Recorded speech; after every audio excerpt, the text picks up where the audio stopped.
Today's sponsor is Audible.com, who has more than 180,000 audiobooks and spoken word audio products. Get a free audiobook of your choice at www.audibletrial.com/shark.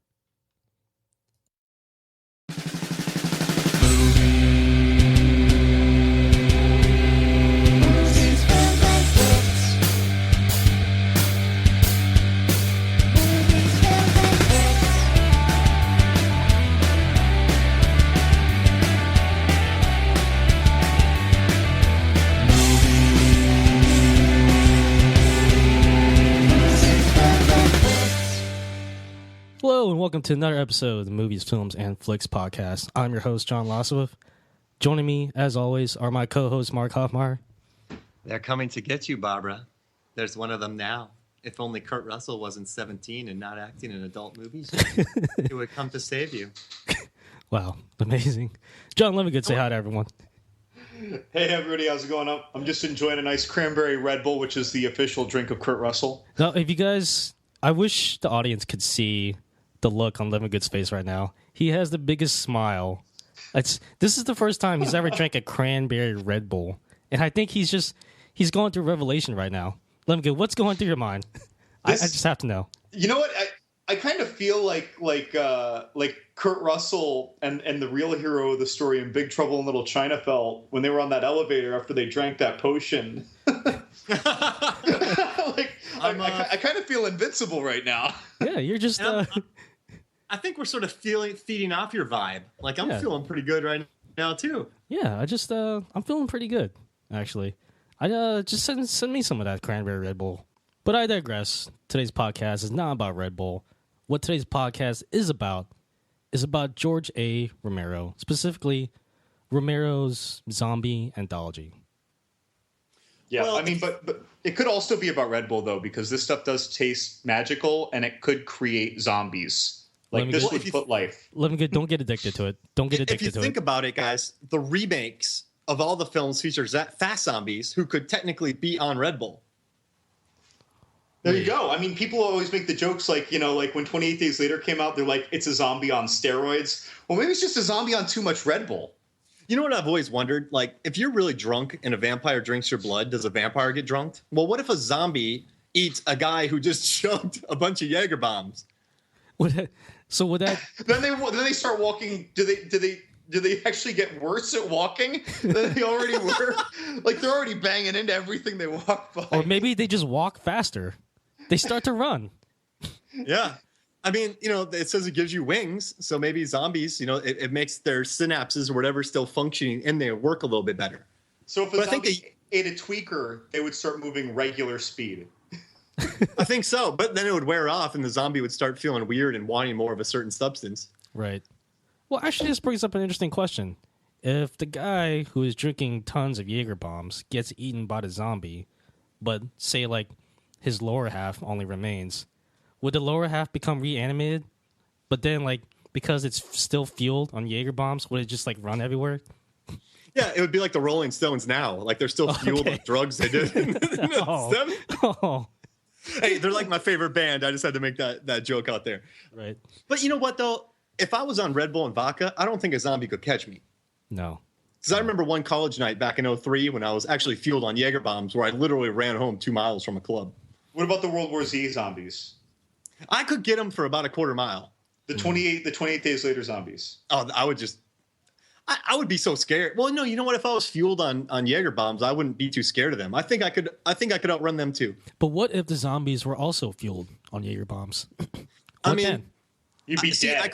I could outpace the other one, so it'd be like a real. They'd get me. I'd die. Well, I think the question is, whose heart would explode first, you or the zombies? Wait, did the zombies get marked? No, he was running from one. His heart blew up. Yeah, and then the zombies blew up too. How many Jaeger bombs did they drink? Way so, too much. Is that like a zombie killer? Just get them loaded up on Red Bull? Right. All right. Actually, give them the rejects. Give them like Monster and all that crap. Because I'm saving the Red Bull for myself.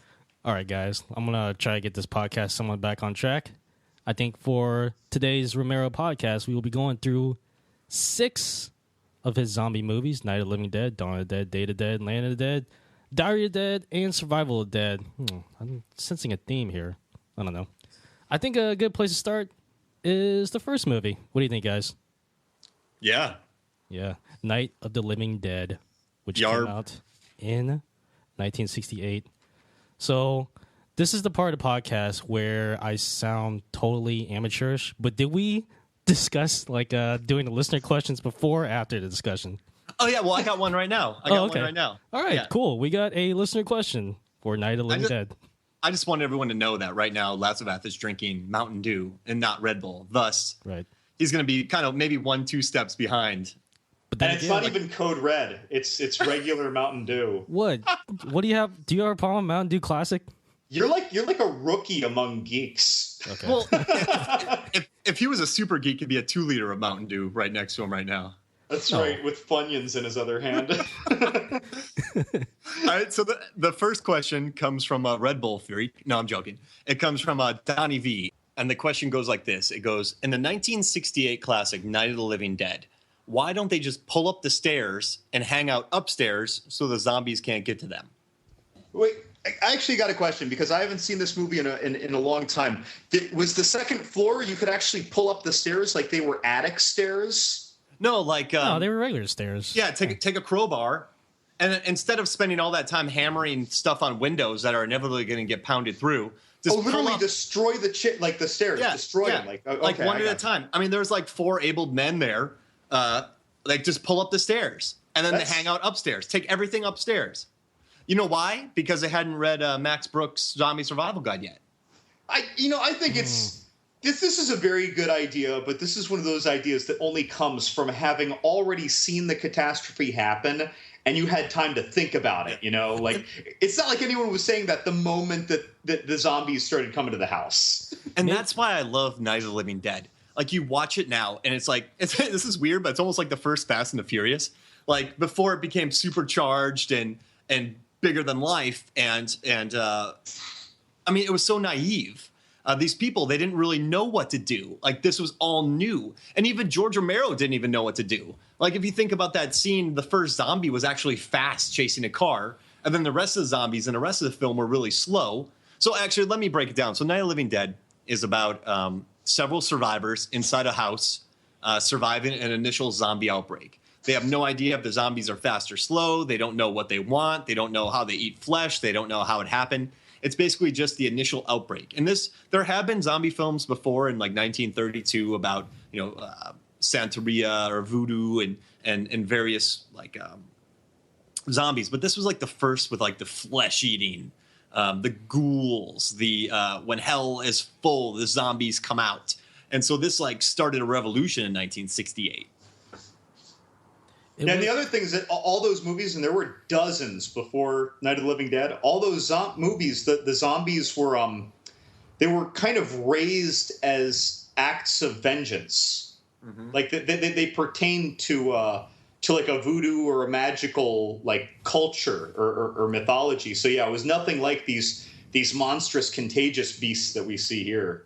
Yeah, and I mean, like, I love about Night of the Living Dead is like they're on the news, right? And this guy's like, "Do you think you could have this wrapped up in 24 hours?"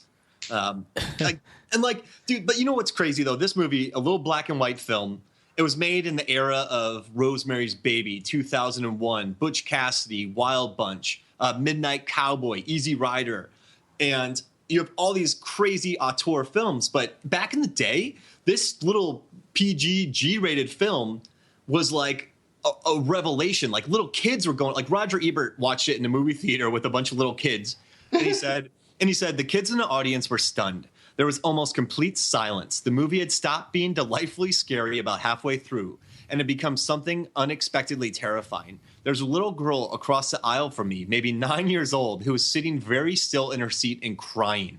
I don't think that younger kids really knew what hit them. They were used to going to the movies, sure, and they had seen some horror movies before. But this was watching something else. This was ghouls eating people.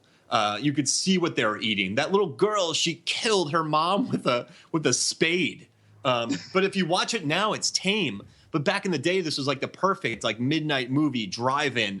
I mean, this movie had more legs on. I mean, this was probably in the theater for a couple of years. Well, yeah, and at the time they were calling it gory, and now we look back and it's like, I'm kind of bored, but I realize why it's so iconic and important. Yeah, I we watched the movie a couple weeks ago in preparation for this podcast. And it just struck me how tame the zombies looked, as you guys previously mentioned. At first I didn't realize that was a zombie who initially attacked Barbara in the beginning of the movie. I thought it was just some dude, just some drunk dude.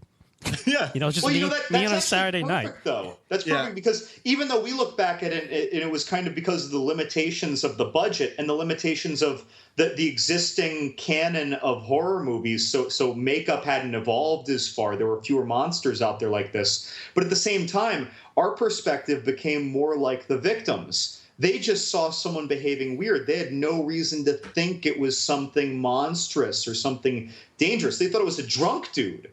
Yeah.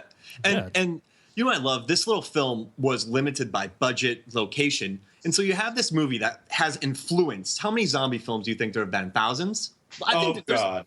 Yes. There's been thousands. And this movie influenced all these. And it was like this little tiny horror film and George Romero was flying by the seat of his pants. Like these guys making this film were like making stuff up on the day and out of convenience. So all these people are like, the first running zombie is the zombie from the beginning, but then the zombies change. Like they studied it as art. But when Romero gets interviewed, he was like, I was just making an independent film. Yeah. Well, that's something that happens in so many movies anyway, though, and that's that it doesn't matter if it's a zombie's speed or a guy's ability to fight in a martial arts movie. In general, how do I put this? The zombie is as dangerous as the situation, or the zombie is as fast as it needs to be scary at the time. When you watch a martial arts movie, when there's one bad guy, it becomes a one-on-one fight that lasts 5 minutes. When there's 20 bad guys, each bad guy takes 3 seconds to dispatch. You know what I mean? So they modify the scene and therefore the speed of the zombie, the strength of the zombie, the menace of the zombie, or the desperation of the person being chased by the situation. And then that's drama. That's why we call it drama. And like, I just think that this movie was a big gut punch for the world, and it came out at the perfect time. So guys, this is gonna be like my favorite aspect of the film, and this is what won me Romero's support forever. Now, he cast Dwayne Jones as the lead in the film, and this was 1968 during the Civil Rights Movement. Sidney Poitier was pretty much the only black man acting on screen. So he cast Dwayne Jones as the lead. And what I love most about this movie is, which rarely happens, is he just plays a guy. Like, they don't bring up the race. They don't bring up any of that. He is just and like, so many people have researched it, saying like, oh, his role was incredibly important during the Civil Rights Movement. And there's a scene where he slaps a white woman and where no one brings up the race and all this. But what I love most is when Romero was interviewed about it, and I love this. He's like, he just gave the best audition. Like, seriously, Dwayne Jones was a stage actor, this great actor, and he just gave the best audition. So Romero was like, I like him, let's cast him. Yeah. And that decision has been like studied for 40 years. And I think that's almost more progressive, that Romero was just like, I liked him as an actor, so I cast him. He played a man. And like, so I don't know, I love that. So you're saying Romero is just the butterfly effect personified. Everything he does has a huge impact later on.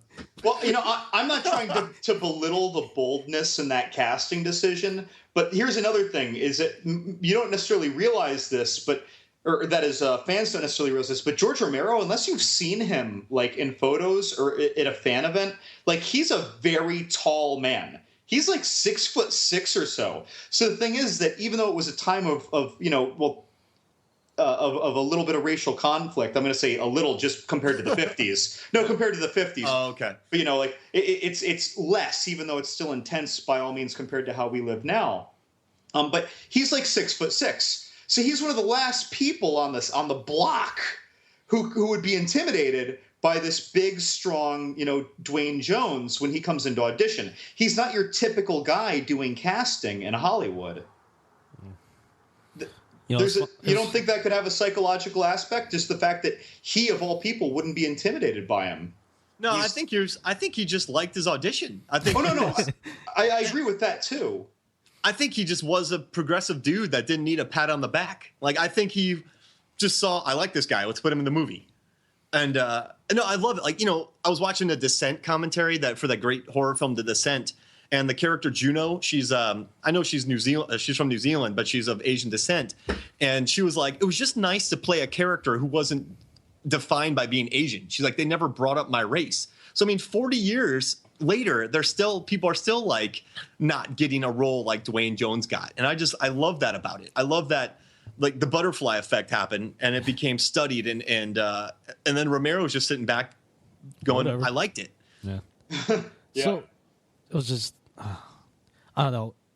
There's this joke where the black guy always gets killed in a horror movie. He's usually the first one. That's right, yeah. I think it's interesting in this movie, Dwayne Jones, Ben, who happens to be black. He's the last survivor, spoiler alert, in this movie. I just thought that was, I don't know. When I saw it, I'm just like, it didn't really hit me until like I thought about it afterwards. I'm like, oh, yeah. Well, no. I was wondering if Romero did that as kind of a middle finger to everybody else. Yeah, I mean, they hadn't even like set that precedent yet, and like he defied it. And it's crazy at the end how they just shoot him casually. Like they see him, they probably think he's a spook, and then they kill him. It was just such a gut punch. And then they showed the newsreel at the end. So if you're in 1968 and you're used to like Hammer horror films and Bela Lugosi and stuff like that, and then this movie happens to you, you're sitting in the theater going, "What did I just watch?" Yeah. I'll bet. I mean, this movie was kind of getting a lot of negative criticism right off the bat because of, well, at the time anyway, the goriness and the brutality. And again, we giggle at it now, but at the time, it was a bit of a lag. I think when I was reading, they said it took a couple months for it to find fanfare and critical acclaim in lieu of negative criticism about this shouldn't have been made. Yeah, and this was actually really supported by critics. Like, critics actually started watching this and going like, some were like, it's incredibly gory, don't watch it. But some were like, it's gory, but it's good. Yeah, it currently has a 96% on Rotten Tomatoes. Oh, wow. That's pretty good for a horror movie. I'm especially surprised because so many young people are voting on Rotten Tomatoes. Yeah. And most young people, like, they're just like, Halloween, I don't get it. Nightmare, these classic horror movies, like, I don't get it. The new one was better. And really, the new one just had louder noises and more gore slopping on the floor. Like, I don't get it. It's not scary. I don't like this person who you just made up, Levin Good. It's a lot of young people. Honestly, I have trouble watching old black and white, dramas. I have a lot of difficulty enjoying them. And I think it's just the same for these kids in horror nowadays. Not you kids who are listening to us. You kids are great. Right. I mean, I just think it came out at the right time, the right place, the right era, the right casting. And like Lazarus said, I mean, listen, I don't want to belittle his casting choice and his choices, but it was like the butterfly effect a little bit. I think it was just some cool progressive kids who didn't have enough money to make the movie they wanted, so they made a horror film, and it just exploded. Yeah. All right, so Night of the Living Dead, it just made a huge impact culturally, critically, economically, maybe? Yeah. I don't know. So, yeah, 1968, Night of the Living Dead came out. Romero flapped his wings. It wasn't really until almost a decade later till he started flapping his wings again. You see? I'm just not going to let that butterfly effect thing go. Yeah, but you know what? Like, in the next decade, there were all of a sudden a lot at the time of flesh-eating zombie movies coming out. I think the appropriately named Dawn of the Dead, which was released in 1978, which is basically a decade after the first movie came out, hit. And we actually have questions for that, right? Or a question? We do. We have a listener question specifically about Dawn of the Dead. And this question actually comes from my girlfriend. And we were watching this. Hi, Levin Good's girlfriend. That's right. Hi, Levin Good's girlfriend. So she posited the question. Now, of course, she's saying this having seen dozens of modern zombie movies. But her question is, in Dawn of the Dead, why does Roger, that's the blonde SWAT guy who was teamed up with the black SWAT guy when they were in the mall, but why does Roger contract zombieism from a zombie bite, but not from having zombie blood splattered in his face? Ooh, that's a good question. Because, I mean, and that's a good point, because in this movie, they are treating it as something that can be contracted, presumably by blood or saliva. Why not having blood splattered in his face? And after he got splattered in the face when he was at the truck, they were getting the trucks to bring back to block the main entrance of the mall. I mean, he got blood all over his face, and then he wiped it away and smeared it all across his face and his eyes and over his mouth and everything. Why didn't he become a zombie from that? Listen, I think this is my theory. You know, Roger, he's kind of an a-hole in the movie. He's kind of a macho guy, kind of head first. But at the end of the day, he just likes to take care of himself. You know, I think, you know, when he comes home, he takes a shower, gets some Noxzema, and just wipes off all the zombie guts and blood off. And there you go. You know, you should contact all those people who are worried about Ebola. You could solve a lot of problems real quick with the shower. Just use Noxzema. well, once again, not to belittle the series, but you know, we were talking about Roger and Peter, who are the two SWAT guys. Peter. Yeah, Peter. And with Dawn of the Dead, I think once again they were just like flying by the seat of their pants. Like they were like there was tons of new ideas every day. There was continuity errors with the. All right, so Dawn of the Dead takes place a decade out. Well, actually, we'll keep talking about this. So in Dawn of the Dead, there's continuity errors with like the screwdriver kill because they came up with that on the day. So I still think there was like a naivety to it, to where movies like 28 Days Later, when that crow blood dropped in that guy's eye and he became the thing. Right. I just don't think they were. You know, I don't think that they thought about that. Like maybe they took a lot of Quaaludes that day. Maybe they just thought that would look cool. So I don't. Once again, like I think once again it's just a choice that they made, and then it left a lot is people to question it. Right. Does that make sense? It does, but I've got the reason. Oh, let's hear it. Okay. I think this is me reaching real far. So in Night of the Living Dead, when they were showing little news, the news blips, right, about like, oh, people are just randomly killing each other. Scientists don't know what's going on. But there was one theory that they brought up in the movie, and that's that it was possibly caused by radioactive contamination from a space probe returning from Venus that crash landed on Earth. So I'm saying that this probe had some bacteria that somebody ate, right? And like all these other yeasts and bacteria that are in our intestines, it's like our gut bacteria flora. And so that's why you can contract it from a bite, but not by having zombie blood splattered on you. Because it's in the microbiotic fauna in the zombie's digestive system. That's my theory. You know, Levin Good, I feel like if you were to write Romero fan fiction and if I were to read it, it would read like something out of a biology textbook. I'm like, am I reading fan fiction or am I studying for an exam right now? Yeah, this is like the time during our What If podcast where Levin Good broke down an entire Predator film starring an old Arnold, old Danny Glover, and he literally breaks down every aspect of it like he wrote the script 3 years ago and has been tweaking it, and he's up to 112 pages. Yeah. Wait. So now our listeners can't see this, but I can see what Mark looks like on the screen. And as I was explaining my bacterial gut flora theory, Mark's face, like he had his hand on his chin, he was looking up away from the screen. Like I don't know if he was trying to figure out what I was on at the time or if he was like testing the theory in his head. Mark, what was going through your head as I was just going off on this tangent? I mean, I can sum that up in one word and just say sold. See, I was taking notes because I knew there was probably going to be an exam later on. I think it's not a bad theory. It's not a bad theory. No, it's really well thought out, like always, and like it seems very plausible. If you told that theory to Romero, he'd go, "Yeah, sure, yeah, sure." He'll just flap his wings and go away. Yeah. So, no, guys, I definitely agree with what you said earlier, Mark. A lot of this movie seemed kind of just seat of your pants because there was some kind of kill scenes in this movie. It was just like really funny, but they also just kind of seemed kind of sudden, like where Roger's trying to fuel up the helicopter. I think he sees a zombie come up, and like the zombie just like climbs a box. And he stands up, and it just like the top of his head gets cut off. Okay, that's like my a all-time rotor. favorite zombie kill, though, in all the movies. Really? That's the best. Really? Yeah, it stands up on the crate, it lops off the top of its head. And Roger, the SWAT guy, like, he didn't even know the zombie was there. People were, like, calling, like, Roger, look out, there's a zombie coming. And he's like, the helicopter's going, he can't hear it. And then he looks over right as the thing is getting its head lopped off. He puts his hand on the holster, and then he just leaves it there and watches the thing fall. It's just a look on his face that just makes the scene.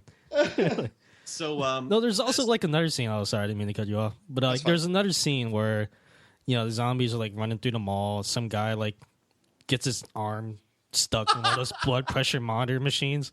Whatever. The zombies take him. Right. The blood pressure monitor is still like monitoring the dude's arm. But then like it says like the display says like your blood pressure is or like way too high or something really corny like that. Your blood pressure is 180 over dead. Yeah. And like the movie just had just a sense of humor to it as well. I was talking earlier about it, and I love the movie, but every time I watch it, which is, I don't know, probably 18 times, every time I'm done with it, I feel exhausted. Like I just ran a marathon or just got chased by a Red Bull fueled 28 days later zombie. Like it wears me out. And if you guys are wondering, if you haven't seen Dawn of the Dead, or you maybe saw the remake, but it's about, the world has been kind of taken over by the zombies, or not fully yet, but it's in the process. And these 4 survivors end up in a shopping mall. So it's brilliant. They end up in this shopping mall. They end up clearing out the shopping mall, locking it up, making it safe. And so while the world is going to absolute crap, they're inside the shopping mall living like these consumeristic lifestyles.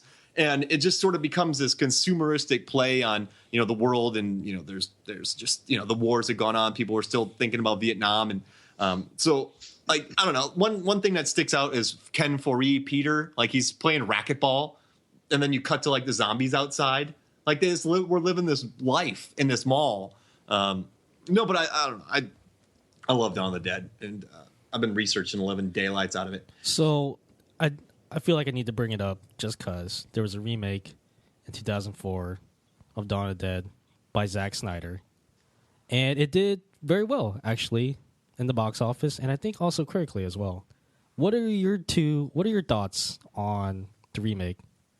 I mean, it's empty. It's all empty calories. It's like Sour Patch Kids. Like, Ooh, you enjoy Sour it. Patch. Yeah. Right? They're good. Yeah. But they're made well, but there's nothing to it that there's no message or anything. It's just a well-made zombie film. I mean, yeah, and I liked seeing, some of the remade scenes. Like, they took the pregnant woman from the first one, and this one they advanced her pregnancy so that we had a zombie baby. So some of the clashes between the characters obviously were over dramatized by comparison in the remake than in the original. A lot more conflict. But yeah, I thought it was fun though. Yeah, as I recall, in the very beginning, the zombies were already faster in that, right? It was the little girl zombie in the house was the first zombie kill we saw, and it was the parents like, "Oh, hey, dear, you can't sleep," and then she just charges the dad and bites his neck or something. So already they were kind of amping it up. They were Fast and Furious sequeling it. And you know what? I feel like you're right about those first 2 zombies in the Dawn of the Dead remake. Like, they were busting through windows, they were sneaking into houses, and then when you get 1,000 of them, they can't bust into them all. So I guess It's the law of numbers. Yeah, then the urgency is in the numbers and the futility rather than in the intensity of the skills of the zombie. Yeah. But it should also be mentioned real quick that George A. Romero had nothing to do with the remake. So I mean, he probably counted some, like, dollar bills. Oh, yeah. But, but just the Dawn of the Dead, man, I love it. Like, I've been reading about it, and they filmed in a Pittsburgh mall after it closed, so they shot at night.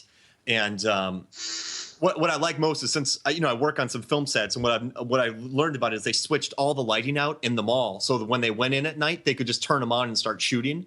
So it was just like indie filmmaking at its best. Like, Romero, he never gave specific directions to the zombies, because if he said walk with your arms out, it would look like a Thriller video.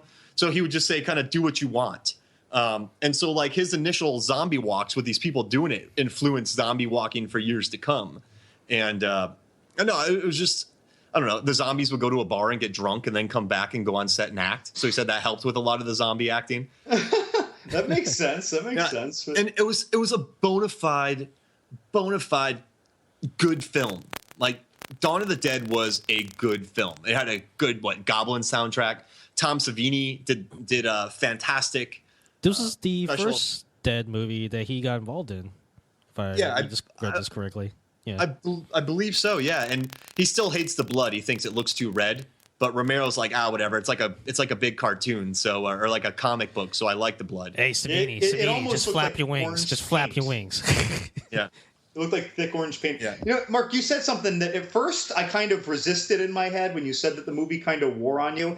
But upon further reflection, I kind of agree, is specifically with a lot of the third acts. After they've been there a long time, you see their slow living, and then all of a sudden you have these hostile people, this paramilitary biker gang. And then, it's not about the zombies. It's not about the psychology of the people under the roof anymore. It becomes just these mean people, and you have to see them try and survive that. And you feel good when you see some of those guys get their dues from the zombies. But at the same time, that kind of was maybe a little beleaguering for me seeing that. But I thought that this movie was the most fun of them, because it had what is it, Robert and Peter? They're running around the mall. They're kind of having fun, like they're running football drills, distracting the zombies to get their cart of supplies around. They're like, I think we can do it. They're smiling. There's buddy. I really like the dynamic that Peter's really tall and Roger's really short. So there's a little feisty guy and the big tough guy, and the feisty guy's sliding down the rail of the escalators. So that movie was a lot of fun, and that made sense because there was, regardless of the level that we assess it, there's some consumerism satire in this. And whereas the first one, as far as I read anyway, I don't know about the source, they were saying, the first one, if anything, was a reflection of the turbulence of the 60s. Whereas this one's more of a consumer satire is the backdrop. Yeah, absolutely. And like a lot changed in those 10 years. The Galen Ross, the lead female character in Dawn of the Dead, she was like the opposite of Barbara. If you remember from Barbara from Night of the Living Dead, all she did was scream and yell, and she was like a hysterical woman. But in this one, Galen Ross, she's like, I don't want to scream in this movie, and I don't want to run like a madman.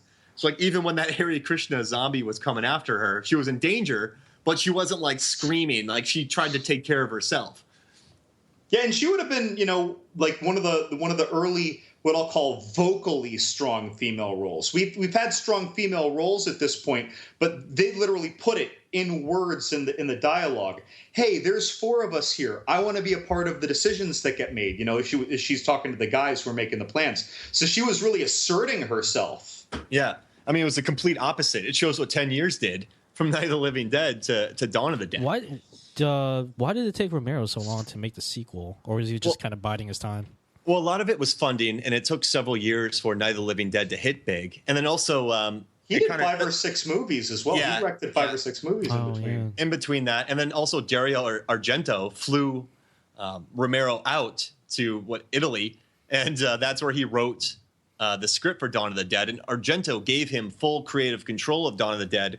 Just Argento had to have his own cut for the Italian markets. So he got flown to Italy to write a zombie movie. Life must be rough for Romero. Yeah. But I mean, Dario Argento, he actually took out a lot of the humor in the Italian cuts. There's 6. If they were jerks, they would do the Evil Dead thing and just do a different Dawn of the Dead Blu-ray each month. So there's a Dawn of the Dead cut without any of the humor. Are you sure that's not the remake? Yeah. I mean, Ayo. It's ew.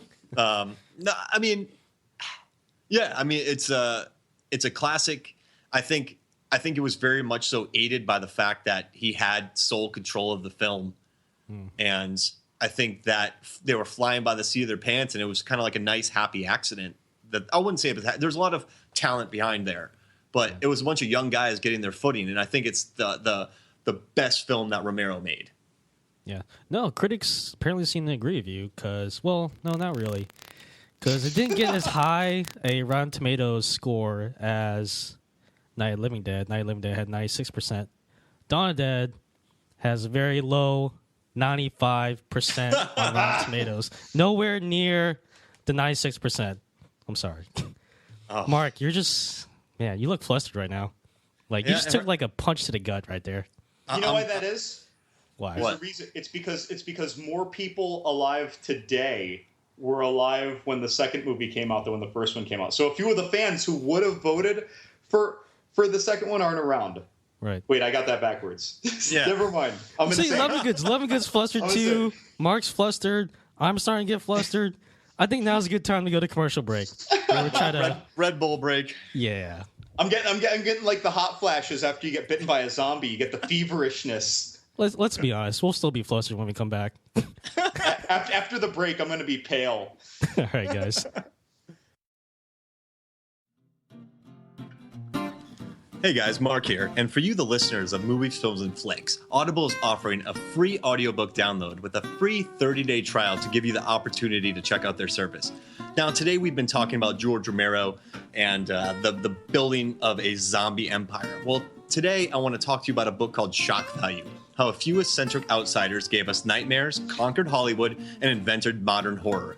It's a book by Jason Zinoman, and it talks about George Romero, Brian De Palma, Roman Polanski, and it just talks about the horror films throughout the 60s and 70s that have influenced pretty much all the movies, not all, but most of the horror movies that you watch nowadays. So if you're a horror buff, if you like what we're talking about today with George Romero, this book goes into much more detail, talks about the making of Night of the Living Dead, and it's actually, for a movie lover, it's very exciting. I love every second of this book, and reading it was a pleasure.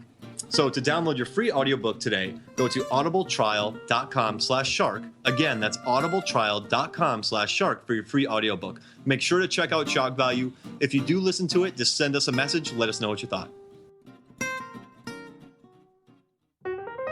When I say pod, you say pie. Wait a minute. Whoa, what's Robert, going on, Kyle? take your headphones off real quick. Okay, sorry. John, what the hell is this? I don't know. Robert invited me over. And Yeah, I had don't no know. idea. This is kind of awkward. Are we doing like a promo or something? I don't know. I wish he'd put on his pants though. Yeah, he's like dancing around. He's talking about Shark Dropper. I think he's looking for the baby oil. Anyways, Robert, what are we doing? What are we doing? What was that? What are we doing? I can put my headphones back on? Yeah. Oh, we're doing a promo for Shark Dropper. Oh, okay. That podcast we do that has improv, and we just talk about our daily lives and Oh, stuff. that's true. Yeah. I still wish you'd find your pants. Where can I find it? Oh, wait, are we supposed to wear sharkdropper.com? Short time. And we're back, and we're still flustered. I don't know. I forgot what we were even flustered about. That's how flustered we were. Wait, I'm kind of flustered because you were just talking about blueberry Red Bull, and you said it tasted like blueberries left out all day. Yeah. Or blueberry pie. It's been sitting out all day. You know, That could have been the origin of zombieism, was like that guy in the graveyard in Night of the Living Dead. Before the first scene, he came across some pie someone left out like a week before in the summer. It was just sitting there like festering. If blueberry pies can fester. Yeah. It was just sitting there, like a squirrel got to it, but then a bird landed on its head and it drowned in it. And then you have the squirrel body like rotting in it. And then the dude came along and ate the pie and he became a zombie.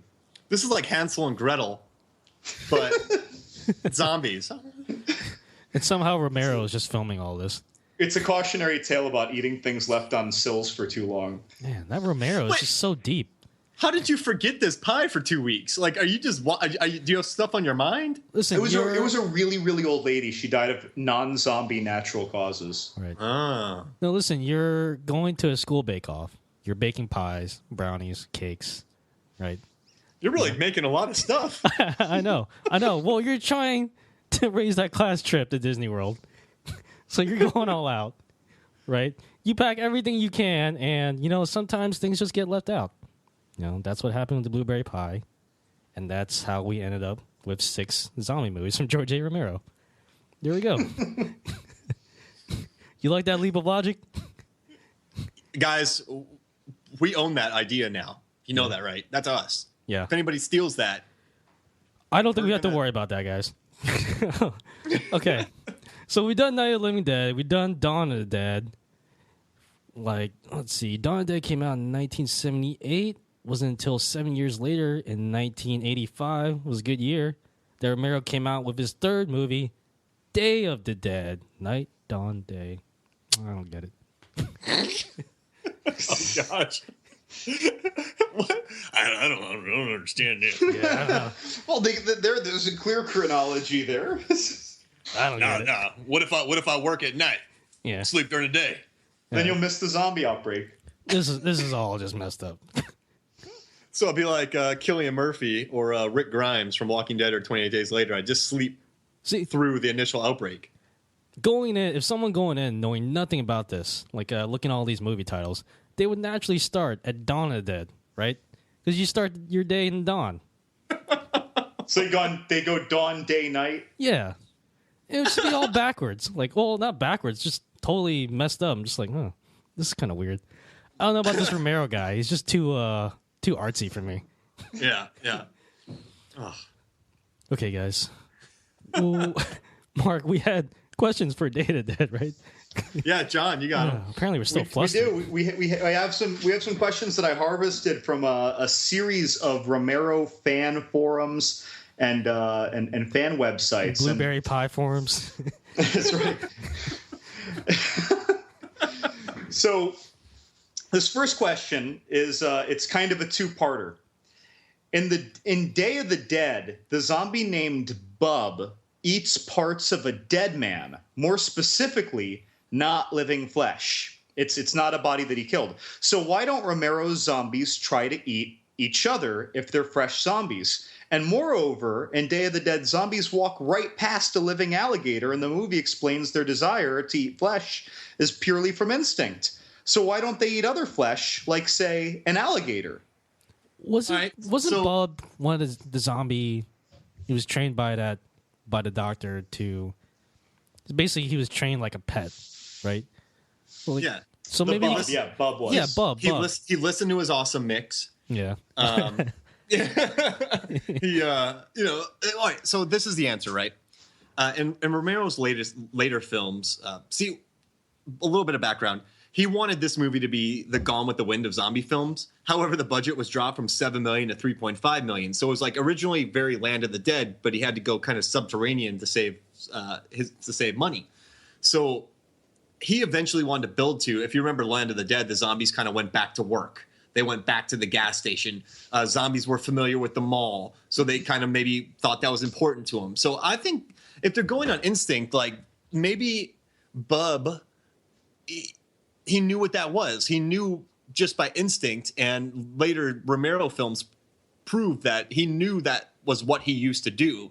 And I don't think many humans used to try to jump on alligators and eat them, unless you're John on Red Bull, but Yes. or bath salts. We are from Florida. Right. But I just think if we're in the Romero world, they are acting on kind of past impulses, so they wouldn't eat the gator.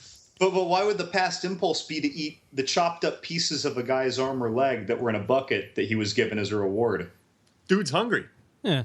Maybe he thought it was beef jerky. Like, some Jack Links here. Yeah. So maybe in a past life, Bub liked Jack Link's jerky. Ironically, he eats blueberry pie, though.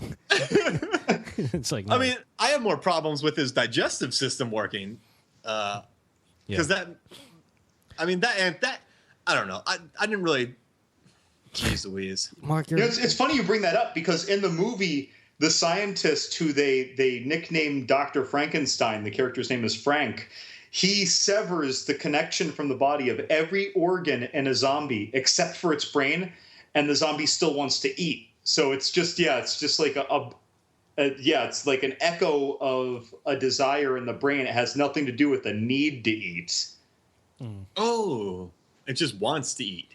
Yeah, it's just a desire. There's no actual physical need for it to consume anything because he disconnected it from every other organ, and it still persistently would try and bite when he put his finger near its mouth. Now, zombies are dumb, but I don't think they're dumb enough to try to eat a gator. well, Even the zombies don't mess with the SEC. Yeah, if I'm sitting there, yeah. We're talking about the football team. That's obviously ACC. No, like I think if I was a zombie just kind of strutting along, I would have a strut, because you could pull it off, be like, hey, it's my zombie walk. I would look at the gator and I'd be more worried about the gator because you can't really run away from it. Although I will say, if a zombie tried to eat Tim Tebow, it probably wouldn't go too well for the zombie. Like Tebow would like probably just truck him and then like completely miss a easy pass and then some. I imagine Tebow would try to exercise them. That's true. I just all right. So here's what it is. Bub liked jerky, so he remembered that. So he ate the meat, and then zombies aren't stupid enough to attack alligators. Yeah, he was a Florida State man. He doesn't care for gators. So that's my answer. All right. So there's a follow-up question also about the zombie Bub. And this links into what you were saying before about connecting into Land of the Dead. So Bub listens to music and shoots his gun at a jerky captain. Did they make Bub too smart for that movie? I just don't think physically that could work. No, there was that scene earlier where what's his name, Miguel first meets Bub, and they had the little thing with the gun, but the gun that Bub had was empty, right? It was a nice callback to that scene. Yeah, I guess muscle memory. Who remembers it? I don't know. He does a little salute after he shoots but the him. zombie literally was following that jerky captain, that total douchebag of a captain, down a hall, aiming the gun at him. Not lifting his arm like a zombie, but aiming the gun at him with two hands for support and shooting 2 times. He shot the guy. Yeah, I think it was too much because they regressed. If he was that smart, I feel like they regressed in Land of the Dead. Like that, I mean, that zombie, don't get me wrong, he was getting one-on-one tutoring sessions, but none of those tutoring sessions had to do with anything more than introducing him to the notion of, here's a gun, you were a soldier in the past, you might recognize this. Well, here's a thought. Maybe the doctor was slowly feeding Bub the pills from Limitless that Bradley Cooper was taking. It's just like, because it's a zombie brain, it doesn't have really the same effect it has on a human brain. So it was slowly working its way through this Bub system. You know what? Just like a lot of Tim Tebow's colleagues were getting busted, he was giving that zombie Adderall. That's what it was. Bub was just giving Adderall. I mean, I think that Bub got like a 1200 on his SATs as well. That was an unreasonable zombie. Although, if he was taking Adderall, why was he eating so much? It's just good, I mean, that can't go anywhere. Their bodies literally do not work. Like, that food is not going to go through anywhere. It'll go somewhere. It's just... What do the people say? What, he got hollow legs? Well, maybe Bub has? No, that's not true. All right, so guys... Actually, this conversation actually brings up something I want to talk about. We mentioned it, where Bub shoots Miguel in that elevator scene. I think this scene has my favorite just death scene in, not just in any zombie movie, but like in any horror movie in general, where Miguel just opens the elevator. He just lets the zombies just kind of overrun him and take him. And I was just, if you're listening to this podcast and you've never seen this scene, just look it up. Just pause the podcast, look it up on YouTube, and then come back. Right. So it's just, I was just astonished when I first saw this scene. Right, when I was a kid, I'm just like, whoa, no way. It looks completely fake, like, but it's also really gory. Like, they just went for it. Like, Tom Savini just had, like, I don't know what he was on. I think he probably had like 2 cranberry Red Bulls. But it was just the zombies just tore into Miguel like he was a bag of marshmallows. And then like 3 seconds later, you see like zombies everywhere just like feeding on Miguel like something out of Golden Corral. And they literally, they're reaching at people's stomachs and pulling them apart with their guts just pouring out. I was just astonished. Like, I remember a time thinking, like, how are they doing this so easily? They're just pulling, like, limbs off like it was nothing. I'm like, oh, man. Just a giant marshmallow man. Yeah, exactly. Ooh. So, guys, if you're wondering about Day of the Dead, it's the world's been overrun by zombies, and we are introduced to this underground bunker where there's 2 types of people, jerks and saviors. Doesn't this movie take place in Fort Myers, Florida? Yeah. That was no, they filmed the exterior shots in Fort Myers. Okay. And then the exterior shots they filmed I know he filmed everywhere around Pittsburgh, but they went to some like data storage place that was deep underground that wrecked havoc with all the stuff, and crew members had to sleep there at night because it was so hard to get to. But this, I'm gonna tell you guys, this is not. I do not like Day of the Dead. I like the characters of Night of the Living Dead, Dawn of the Dead, but the characters of Day of the Dead just felt so much like not characters. They were just, I don't know, they were just yelling at each other. They weren't really personalities. Didn't have the same type of humor you saw in Dawn. Yeah, really. it was just too like they weren't characters. Like, I don't know, like when a zombie has the most bub, his only name you remember, even though you were talking about Miguel. But like, it was just a bunch of people yelling at each other and acting like jerks. Oh, I had to look up Miguel.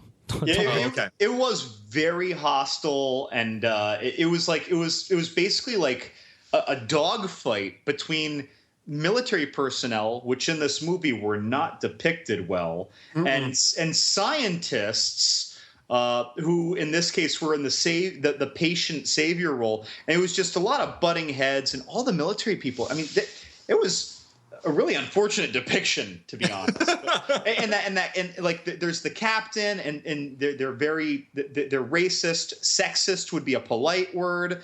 I mean, they make a lot of references to a lot of undesirable actions. I mean, they were bad people running this compound, and especially the captain. He was pure evil. Mm-hmm. In the middle of a meeting, he threatened to shoot one of the scientists if she got up and walked away from a table.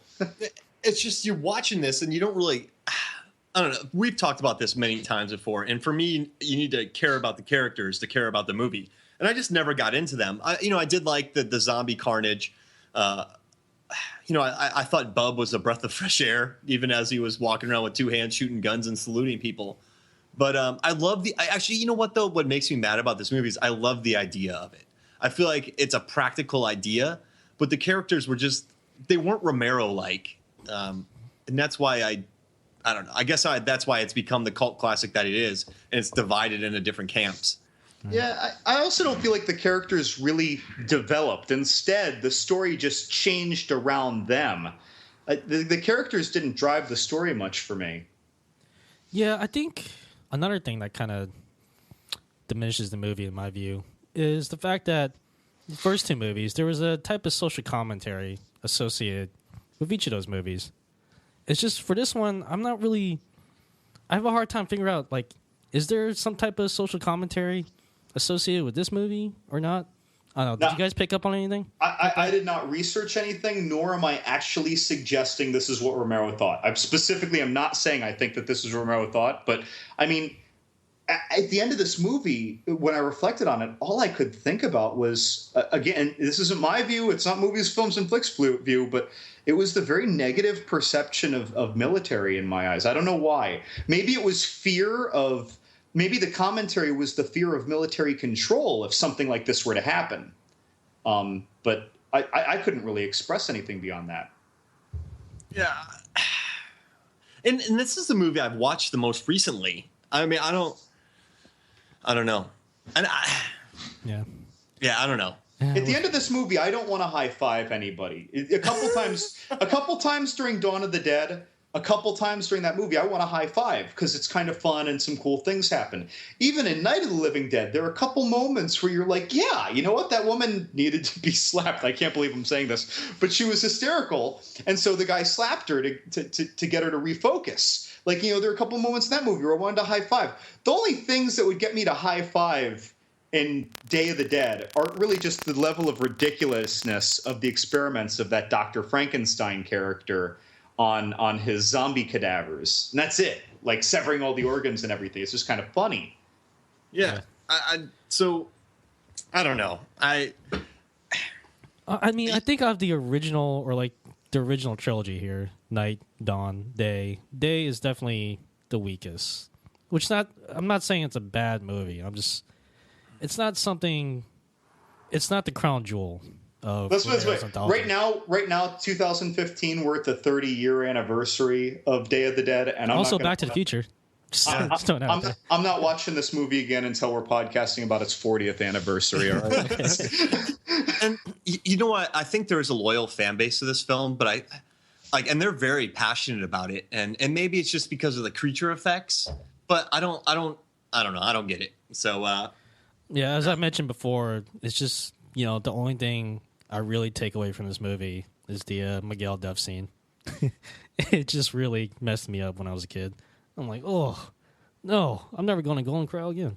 But, and that Miguel character, he just took it too. Like he just curled up into a ball with the elevator, like this ground level elevator going down into the compound. He just curled up into a ball, knowing they were going to tear him apart. Like, was there not a way to rig that with some tape?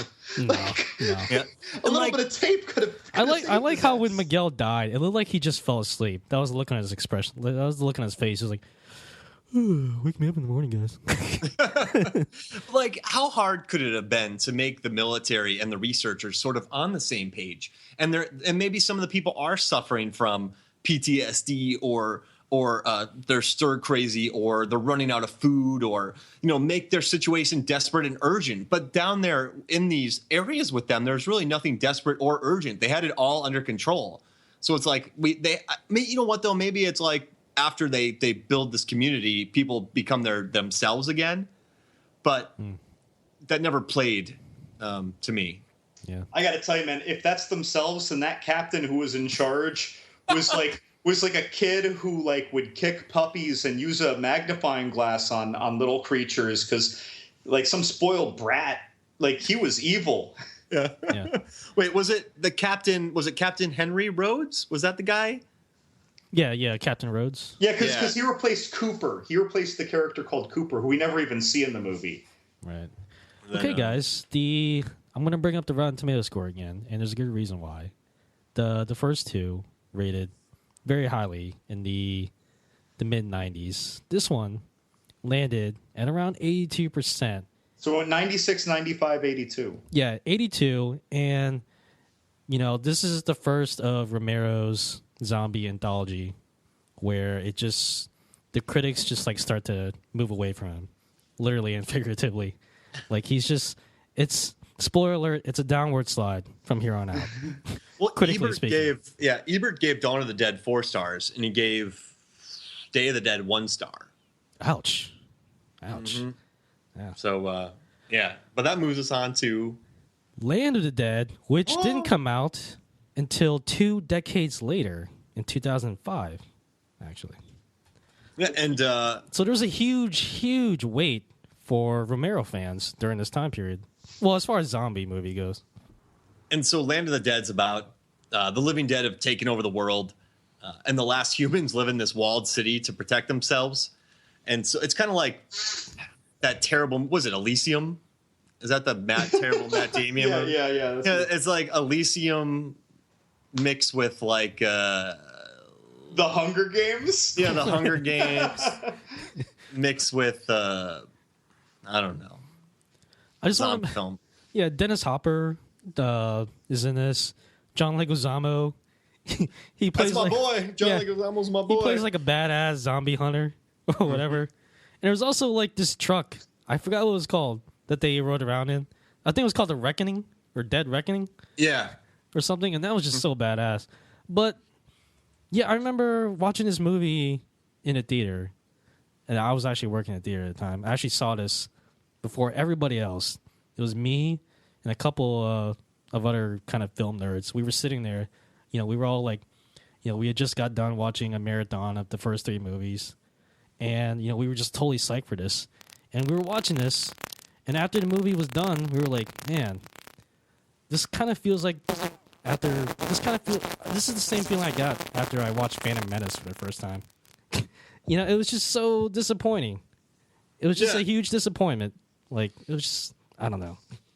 I mean, listen, I love John Leguizamo. But then, it wasn't about, zombies are going back to their everyday life.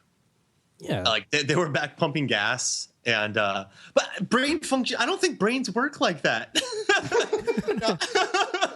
I mean, I don't know. Listen, guys, I'll be the first to tell you that. I don't know much about, brain function, neuroscience, zombies. But I don't think anything's sparking up there other than the urge to, chomp on some stuff. So, I mean, I don't think they would be going back and pumping gas. Or like they were going back to their old bands. Remember when they were that gazebo? The Dead Reckoning drives by and like there's some people playing their old instruments. Yeah, it's just I listen though. I like it more than, this is gonna sound crazy, but I like it more than Day of the Dead because at least it tried to say something. You know, you have all the rich people in Fiddler's Green while there's, you know, they're protected, they're living this great life while everyone else is kind of dealing in the muck. All right, I get it, cool, that's cool, but I don't know. It was huge. Remember, like, was it huge, or are we just zombie fans and we thought it was a huge event? I don't think it was a huge event. For me, it was. I don't know. It was something me and my friends were talking about for, you know, months on end. As soon as we found out that George A. Romero was coming back with his new zombie movie, and I think the disappointment kind of comes from the fact that, you know, between Day of the Dead and Land of the Dead, there was a 20-year wait for another George A. Romero zombie movie. But in between, you had all these other, you know, people come in with like their own zombie movies, TV shows, comic books. You know, these are all good. But, you know, when we found out George A. Romero was coming back, it's like, you know, he's going to show everybody how a zombie movie is done. And it didn't have the impact they were hoping it would have. And it was just, I don't know, you couldn't help but feel a little bit disappointed. Yeah, I was mostly excited just to see, you know, a theatrical release of a zombie movie, because we weren't exactly raining zombie movies in theaters at the time. There were lots of zombie movies, but like it's not like every year there were 5 like now. Yeah, and like Shaun of the Dead had hit, and like Simon Pegg and Nick Frost had cameos in Land of the Dead, so I kind of showed up like really excited for it, and I don't know, man. Ugh. I don't know. Yeah, I don't know. I do think like that. I think they went for too big a scale, and they couldn't really make the scale work as well. I mean, is there that good cliche commentary about the clash of the caste system, with the wealthy really still living their lives while the people who aren't wealthy basically all become poor, living among the zombies? But other than that, like, it was just another zombie movie with some guns and John Leguizamo and motorcycles and yeah. John Leguizamo named Cholo. Hold on, it was Cholo de Mora. I think that was his whole name. No, And I think Levingood, you're right. That's what makes it so disappointing. It's not a bad movie. It was just another zombie movie, and the fact that George A. Romero made just another zombie movie, there's just this huge disappointment coming out of that. And like the character's name were like Slack, and then there was the like Riley Denbo and Chihuahua. Like it just, I don't know. It became more like a Blade Runner ripoff. And like, see, that's why I love the first one. And it's kind of like, this is going to sound weird, but Jaws had a lot of talent behind the camera, but you couldn't recreate it because they couldn't recreate the production because the shark didn't work. They had to improvise. And I feel like a lot of Night of the Living Dead was like that, and Dawn of the Dead was like that. So they, you know, Romero had nobody to answer to. You know, people hadn't stolen from. All right, this is gonna sound weird, but I think Romero is like a lot like Blockbuster Video. All right, this is gonna sound weird, but just roll with me. So he's like Blockbuster Video, and or Major Video before that. Like Blockbuster Video was like the trendsetter for years, but then Redbox, Netflix, Amazon, you know, On Demand came out. And Blockbuster couldn't catch up, so they kind of closed. Like Romero started everything, but then it jumped too far ahead of him.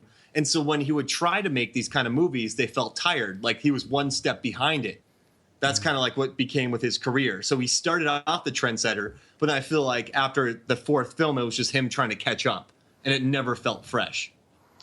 You know, speaking of freshness, George Romero once in an interview, when he was expressing what he thought made his concept of the zombie so scary, it had nothing to necessarily do with the flesh eating, with the contagion or anything like that. He said because with his zombies, he made the bad guys your neighbors. Because in the early movies, anyway, when zombies were new, before we had seen a bunch of zombie movies and knew all the rules, right? Well, the zombie is just some guy. It's a stranger, fine, in the very beginning, but it's just a person. We don't realize it's a threat. And then later, your friends or your family in the house with you are becoming the enemy. And it's horrifying because we even as viewers way back then didn't know that our mother could turn into a zombie, that our wife could turn into a zombie, that our best friend Frank could turn into a zombie. And so Yeah, even in poor Frank. even in the second movie, that happens to the Roger character, the little SWAT guy. I mean, and Ken Foray is even nervous because he says, like, I've never seen anyone get bitten by them last more than 3 days. So he knows that he's going to have to kill his friend when his friend turns into a zombie. And so, and after these two movies, it kind of became old hat. And everyone knows you get bit by a zombie, you're going to become a zombie. But that made it terrifying, right? So George Romero gave us that, and we didn't have that before. And then, Romero's still trying to pump out movies with Land of the Dead.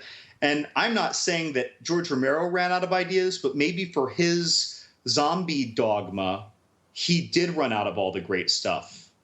Yeah, and I don't really care about those zombies in the later films. Like, they're becoming more human, but that wouldn't happen. Once again, I am not a brain. Even in Day of the Dead, the guy referred to the fact that the only part of the brain that seemed to be active was, it looked like he was pointing to the limbic system at the base of the spine attachment, where all of our primal instincts are. So he was making it seem like it was the common denominator of behavior in animals, the drive to eat. And then later in that same movie, he's listening to music and he's holding the headphones on and he's shooting a gun and chasing a guy with a gun down the hallway. Like, already he seems to be defying that very notion that was presented about this almost primordial thought process. Or maybe listening to music and shooting guns is part of our primal instinct. Yeah, have you ever gone to a NASCAR event? I mean, yeah. What's that one song? Panama. I don't think there's too much hard dog on there. Panama. I just insulted a lot of our NASCAR fans. I'm sorry. Yeah, you did. You just put our NASCAR fans on blast. I'm sorry, all three an of you. SEC football event. There, I brought it to my zone too. I'm wearing a Gators shirt right now. So, guys, before we carry on, tell me what happened to Frank Levengood. Well, our best friend Frank. Frank got he stubbed his toe, and a zombie was nearby and drooled on his toe, and because of that, it counted as a bite. That's the lamest way to become a zombie. And so stubbed my toe. And so his hangnail turned on him. His hangnail zombified first, and it started attacking his other foot. I don't know where I'm going with this. This little piggy ate the other toes. I'm kind of flying by what were you calling it? Flying by my seat. Frank, is this like the butterfly effect? Like, Frank has really bad luck. I imagine, like, he's been fired from his job. He's divorced. His kids don't respect him. He's just doing what he can, and then a zombie slobbers on his toe because he's limping. Oh, man. Oh, poor Frank. If you're still out there, Frank, you're a zombie, so you can't hear us. Never mind. Well, you can, because Bub had the headphones. He was listening to... What's like the zombie playlist in 1985? 1985... It's Goblin's greatest hits. Yeah, Goblin's greatest hits. Yeah. It's definitely That Time Is on My Side. Maybe some Depeche Mode. They were around back then, right? Depeche Mode. I use heavy synth. Yeah. Uh-huh. Oh, gosh. It was the Saturday Night Fever soundtrack. Cyndi Lauper. Zombies just want to have fun? Yeah, there we go. All right, so... I do want to say, like, Land of the Dead, definitely not my favorite Romero zombie movie, but I do enjoy Dennis Hopper's performance in this movie. He plays a scumbag. He knows he's playing a scumbag. And he just owns it. There's this one really short scene where, like, he's trying to get away with, like, all the cash in the tower or whatever, and then, like, as he's walking out of the elevator with, like, the suitcases of cash, like, his colleague or associate or whatever, he's like, "Oh, what's in there?" He was like, Dennis Hopper's like, "Oh, just," and then, like, his phone rings, like, "Oh, let me take this." And then he was like, "Oh, wait, look out behind you." He pulls out his gun, and then, like, the other dude turns around, and Dennis Hopper just shoots the guy as he's turning around. And Dennis Hopper's like, "Well, there we go." Listen, I like the way Dennis Hopper plays dirtbags because he's unapologetic about it. Like, the dude lives in Fiddler's Green. He is a dirtbag. There's nothing preachy about him. He is just Dennis. Like, if Dennis Hopper in real life, well, back in the day when he was around, but Dennis Hopper, if he got control of Fiddler's Green, he would do the same thing. Like, he would rule just like that. He would build a sweet car, have John Leguizamo ride around in it, and the world would be happy. I guess that just goes to show you what I thought of the movie when that's the only thing that I can remember from Land of the Dead. Was it Fiddler's Green? Is that where he lived? Yeah, Fiddler's Green. You know, with a name like that, I just want to tug off one of my 14th century French velvet gloves and slap him in the face. Like, it's like, call it something better. That's the way I like my villains, though. Like, he just got it. Like, he's like, I'm a dirtbag. I live in this place. I'm taking all these rich people's money. Yeah. I'm Dennis Hopper. You That's what never Jodie saw like a Foster good side. Should have called her spaceship world in Elysium. Fiddler's Green. Oh, Elysium's the worst movie, man. Oh my gosh. At least, all right. So this is what they should put on Land of the Dead's cover box, not Elysium. Well, that was solid. Movies, films, and flicks. Not Elysium. Like, well, it's not Elysium, so I think I'll buy it. Is this on Blu-ray, sir? Oh, gosh. Okay, so Land of the Dead, as I mentioned earlier, we're on a downward slide, critically speaking. This got a 74% on Rotten Tomatoes. That's a lot higher than I'd expect, to be honest. Right, but it's no 96 or 95%. It's and even that number, I think, is riding the Romero love wave. It's like Phantom Menace. You know, when people, like, not everybody, but when a lot of people watched Phantom Menace, they were like, that's the greatest thing ever, because it was Star Wars. Yeah. And then they thought about it later. Yeah. And like Empire Magazine's my favorite movie review website on the planet. And they gave like Attack of the Clones 4 stars, like 5 stars, the highest thing they could do, because it was the Yoda fight scene. It was the Yoda fight scene. You're just like riding it. You're like riding. So I think everybody was fresh off that Dennis Hopper kill scene. And they're like 72%. Yeah.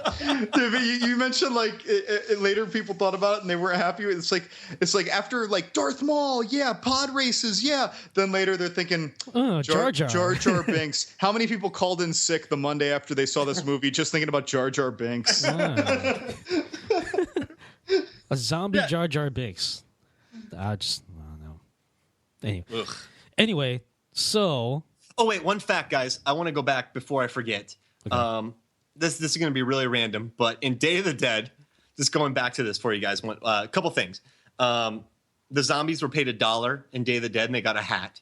Just want to let you know how low budget it was. Nice. And Mark Dodson, the guy who did the Salacious Crumb voice for Return of the Jedi, did some of the zombie noises in Day of the Dead. So Guganini zombie. Like so if you listen to our podcast, you know we love Salacious Crumb and impersonation. So I just want to. You just sounded like Fozzie the Bear doing his impression of the Salacious Crumb. Right. All right, here we go. Guganini, Guganana. No, that wasn't that either. Who was that? You're still Fozzieing. Yeah. Guganini. No, There it is. I don't know. That's being resurrected from episode 4 of our podcast. No, I think you're That still. was I think you're. Salacious Crumb in the Sarlacc pit. I think you're still at 20% Fozzie, but okay. I just did it again. I can't shake Fozzie. So I just want to say that Romero's anthology, zombie anthology, can be split into 2 parts, trilogies each. The first trilogy, there was a significant time between each release. I'd say around 10 years. And the second trilogy, Land of the Dead, Diary of the Dead, Survival of the Dead, the turnaround time was about 2 years. Yeah. And I don't know. Do you think that's a factor in the low critical scores that Diary of the Dead and Survival of the Dead each got? Because they're sitting at 62% and 30%, respectively, on Rotten Tomatoes. All right, so this is going to sound like a really weird thing to say.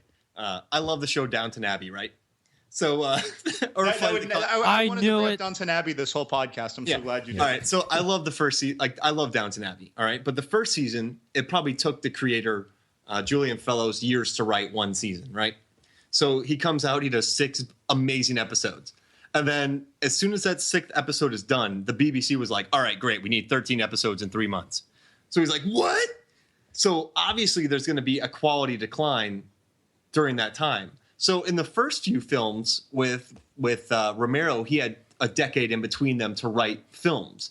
And so Day of the Dead fell through, but that's because of the budget shortages. He had to change the script. It went from 200 pages to 88, blah, blah, blah, blah, blah. But the next ones that he wrote were just kind of like reaction. Like, they weren't proactive. They were reactive to the times. So Diary of the Dead, he was trying to jump on like the bandwagon of, Cloverfield came out at the same time. So he didn't have that much time to actually write good material. And so I feel like that's what categorizes the third trilogy is they feel rushed and they don't feel as well thought out, and they do feel more preachy. Yeah. I don't know. Mark, you've actually seen Diary of the Dead and Survival of the Dead. How do they... I don't know. Give me a quick rundown. All right, so picture this, guys. I watched Diary of the Dead when I was living in Korea. And I had some couch that I found. There was similar to Fiddler's Green. There was this like really wealthy high rise next to me, was and it they Dennis would throw Hopper? out. Yeah, Dennis Hopper owned it, and they would throw out. Steve lived there. He's now a zombie. Frank, I'm sorry. And they would throw out good furniture. So I found a good couch there one day out on the dump. So my buddy and I carried this 2-piece couch back to my apartment, and it was a great couch, guys. But so I remember setting it up. Tell me more about the couch. And, so I got a tiny. It was a nice little fold up. It was lovely. Nice. And so I remember I watched Diary of the Dead on my computer. I had a bunch of Budweiser for some reason. I don't know why I had Budweiser. Maybe I was just missing some Bud. Korean Budweiser. Yeah, and Korean Budweiser. And I had a few in me, and I was really excited for Diary of the Dead. Like maybe I still had like a little Land of the Dead. I was hoping that Romero could recapture the magic. And I remember just sitting in the dark. I was like, I'm going to be scared. I'm going to watch Diary of the Dead in the dark with some Budweiser. And I remember watching it and being completely bored. I sat just like slack-jawed staring at the computer. I think there's like a pizza on my belly just laying there. And, but like, all right, so this is Diary of the Dead. It's a found footage film. It's just about how people try to downplay the initial zombie outbreak and how they're not telling us all the truth and blah, blah, blah. But the narrator of Diary of the Dead, she's like this the entire time. So the zombies are out there. We don't know where they're at. This world is going to hell. The military found us yesterday and they took all our food. We're going to keep going. We're going to go to an abandoned place. So the narrator was an NPR. Yeah. We're gonna try to find some sweaty balls. Yeah.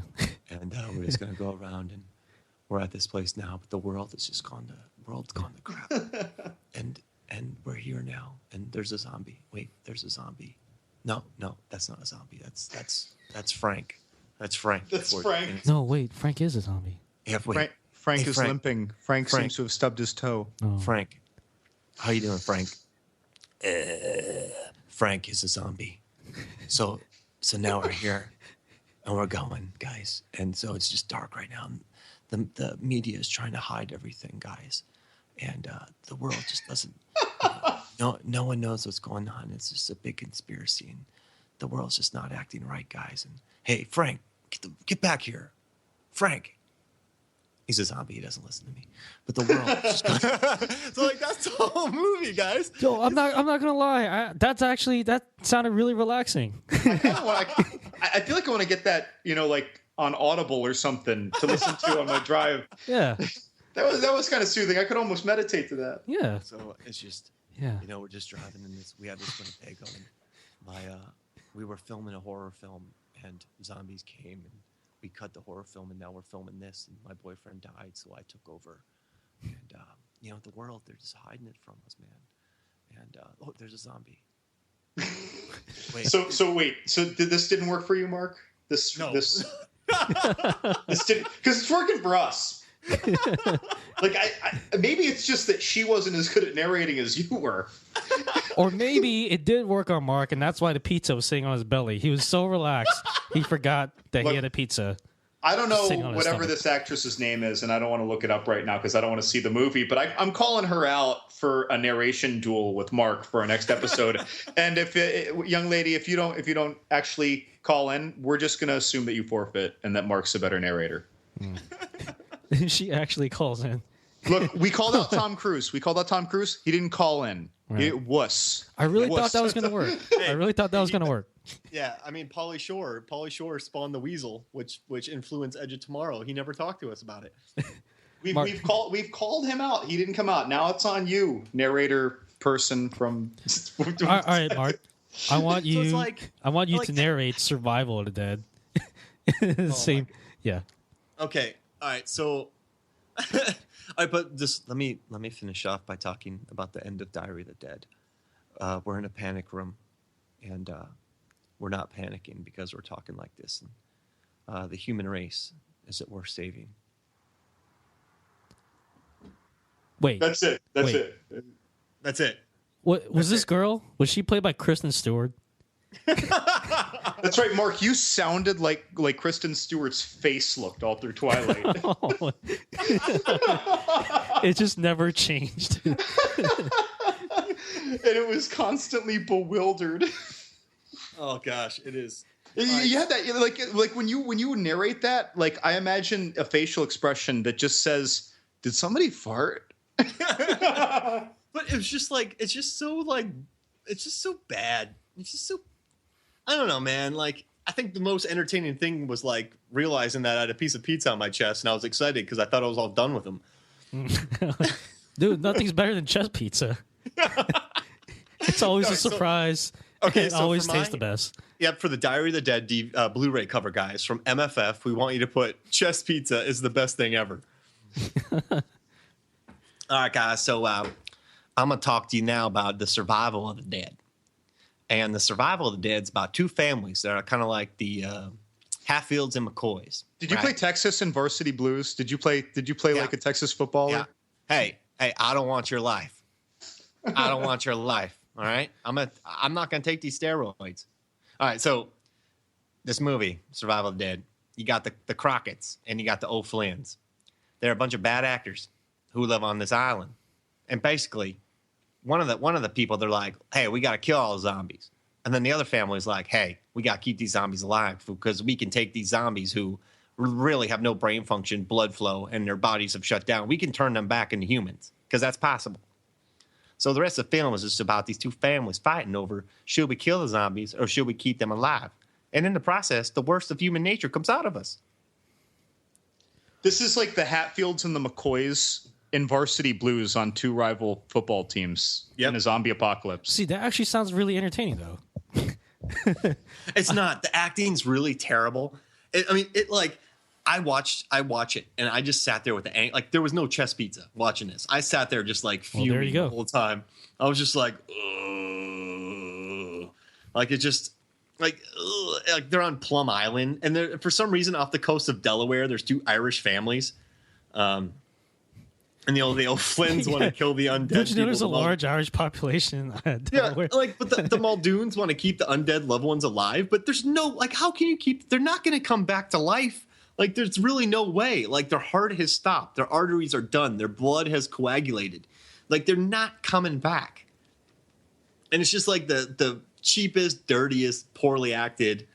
It's like when Blockbuster tried to mimic Redbox by doing, like, their little Blockbuster Red boxes that failed. Like, it just felt old and tired, and you just wanted Romero to I don't know why he did it. It's just yuck. Yeah. It's almost sad talking about these movies because, like, when in the beginning we're so excited about Romero. Like, I just want to remember the first three Romero movies. Yeah, because you know what, though? Even despite Day of the Dead's flaws, it had a personality to it. And its budget got cut. There was a lot of problems with it. But, you know, there was ambition there. And it still felt somewhat original. But the third three just, yuck. Yeah, I don't know. Yuck. Yeah. Well, I don't know. George A. Romero is often credited with inventing the zombie genre in films. Do you guys more or less agree with that? Well, as far as flesh-eating contagious zombies go, yeah.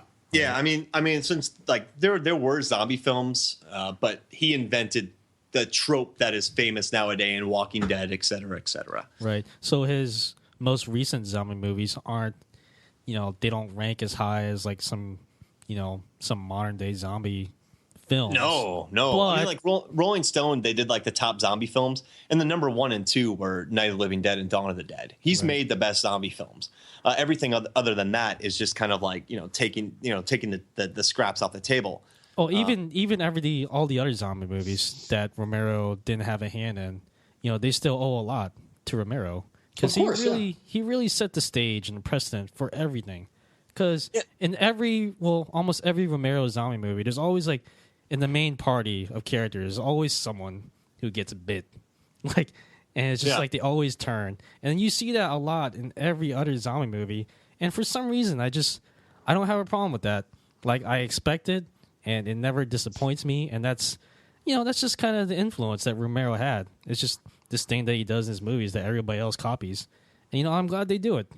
So. Well, I'm not even going to make it the initial trilogy, but really Night of and Dawn of combined. But like those movies essentially were the equivalent of learning what the Matrix is in the first Matrix movie, or being introduced to the world of wizardry in the Sorcerer's Stone, the first Harry Potter movie, or the first Lord of the Rings movie. There's the magic of being introduced to this new world, this new notion, this new creature with a new set of complications that we've never encountered. And then after that, well, a lot of people were disenchanted with the second Matrix movie or some of the much later Harry Potter movies because it wasn't as novel. We weren't being introduced to all these new fantastic alien elements anymore. And, and that's why I think that his movies work a little less and less with each subsequent release. It's not even that he's not good at it anymore. It's that he's told the story already. You know what? If you look at, like, this is going to sound random, but if you look at Godfather 1, 2, and 3, Godfather 1 and 2 are classics. If you look at Star Wars, Empire Strikes Back, Return of the Jedi, I love Return of the Jedi, but a lot of people hate the Ewoks, blah, blah, blah. If you look at, the Matrix films, I love the first one. Second one's okay. Third one's terrible. It's the Aliens. Alien 1 and 2 are great. Alien 3 is divisive. 4 kind of goes to crap. So it's just the natural law of things. Like, it's the novelty is lost. You're trying to blow things up too big. Yeah, and so once again, guys, I'm not discrediting Romero. I think what he made was, if you're talented, you can make happy accidents. But I do think, the first two were novel and they were different and they were young and they were ambitious. They weren't sullied yet, and that's why I think that they were such great films. Is because there was an ambition and a naivety to it. They made some mistakes that made the world what they are, and they were flying. They made they established a world that they didn't really intend on. Like, if you would have told Romero what the zombie world would look like nowadays back in Night of the Living Dead, I don't think Night of the Living Dead would have been as good because there would have been so many expectations. So we owe this guy a lot. And I love zombie films. I love World War Z. I love the books. Max Brooks wrote Zombie Survival Guide, World War Z. Whenever I'm at a Home Depot, I figure out how to fortify it. I mean, he's the guy responsible for that. And so, I don't mind that he made those later three films because he can do whatever the hell he wants. But I do think the name Romero in zombie film takes such high expectations that, if it's not Dawn or Night of the Living Dead, it's not going to live up to your expectations. I guess what I want to say is that what George Lucas did for sci-fi fantasy is basically what, George A. Romero did for the zombie genre. Sure, yeah, absolutely. He didn't invent zombies, but he invented what the modern idea. Well, he invented the zombie as moviegoers think of it today. Yeah. Well, and so despite the Kristen Stewart narration and the Hatfield and McCoy people talking. Varsity Blues football. Yeah. I will tell you what, if he makes a zombie movie, I'm going to watch it. Same oh, way. yeah. Yeah. Just not Survival of the Dead. Yeah.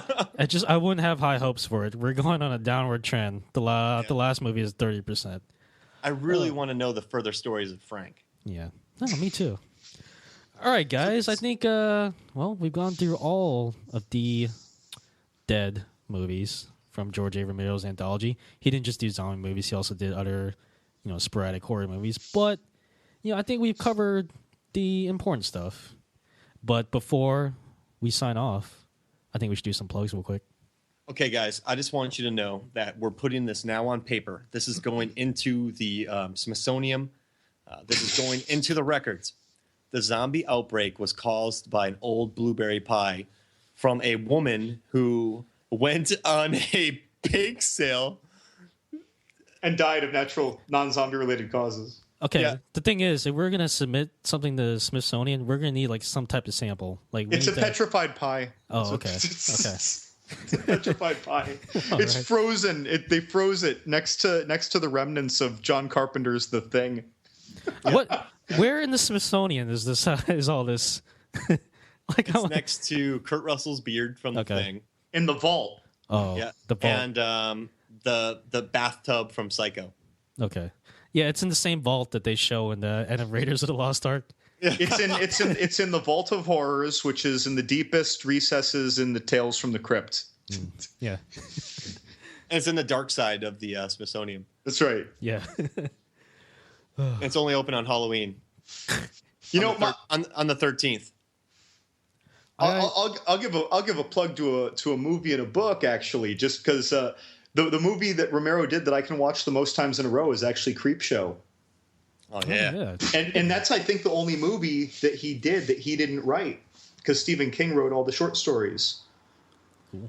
Who did the Twilight Zone episode where there's something on the wing? That was one with William Shatner, right? There's something on the wing. There's some thing. On the wing.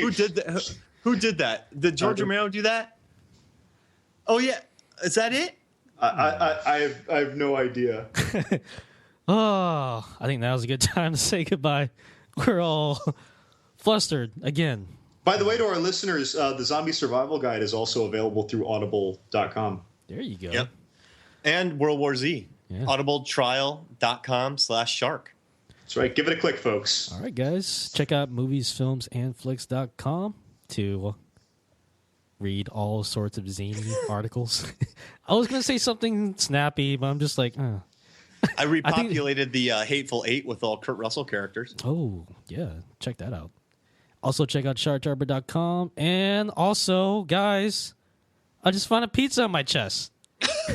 Whoa. Delicious. Wait, what kind of pizza is it? Is it a pepperoni pizza? Well, it's a pepper. Well, okay. I think it's a pepper. It's either a pepperoni or my nipple. So that's like a dark turn. Yeah. I don't want pizza anymore. I'm gonna go back into the panic room now. Okay. All right. So I'm gonna eat this pizza. I've been your host, John Lossoff. Mark Hoffmeyer. Panic room. John, love and good. Peace out. Pizza out? Yeah, pizza time. Later, guys.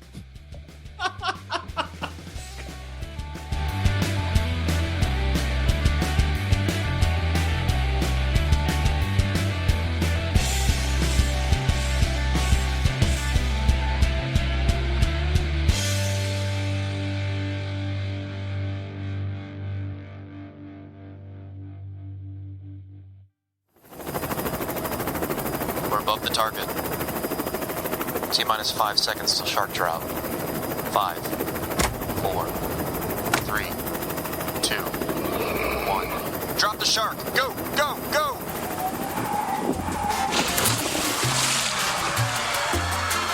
This podcast is a Shark Dropper Studios production.